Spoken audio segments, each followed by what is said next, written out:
நந்த கிராமத்தில் அப்பாசாமி என்ற நல்ல மனசுடையவர் மனைவி குணசுந்தரி, மகள் தனலட்சுமியுடன் வாழ்ந்து வந்தார். தன் சம்பளத்தில் சேமிப்பு செய்து குடும்பத்திற்காக வைத்திருந்தார். ஆனால் ஒரு நாள் திடீரென அவர் உயிரிழந்தார். அவரின் மரணத்தால் மனைவியும் மகளும் வறுமையில் தத்தளித்தனர். முக்தியடைய முடியாமல் இருந்த அப்பாசாமி ஆத்மா கடவுளிடம், என் குடும்பத்துக்கு உதவ ஒரு அவகாசம் தாருங்கள் என வேண்டினார். அனுமதி கிடைத்ததும் அவர் வீடு திரும்பினார். மகள் படிப்பை நிறுத்தி வேலைக்கு சென்றதை பார்த்தார். மனசு உடைந்து போனது.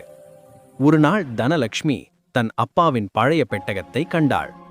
சாவி கிடைத்தது, ஆனால் ரகசிய எண் தெரியவில்லை. அப்பாசாமி ஆத்மா அருகில் நின்று வழி சொல்ல முயன்றார். ஆனால் அவளுக்கு கேட்கவில்லை. இறுதியில் தனலட்சுமி தன் பிறந்த நாளை எண்ணாக போட்டாள். பெட்டகம் திறந்தது. அதனுள் தன் பெயரிலிருந்த நிலப்பத்திரங்களையும் சேமிப்புகளையும் கண்டு, அப்பா எனக்காக இதை வைத்திருக்கிறார் என்று அழ ஆரம்பித்தாள். அந்த கண்ணீரை பார்த்து அப்பாசாமி ஆத்மாவும் அமைதியாக புன்னகையுடன் மேலே எழுந்து மோட்சமடைந்தார். நல்ல மனசு கொண்டவன் உயிரோடு இருந்தாலும் மரணத்திற்கு பின்பும் குடும்பத்துக்கு துணை நிற்பான்.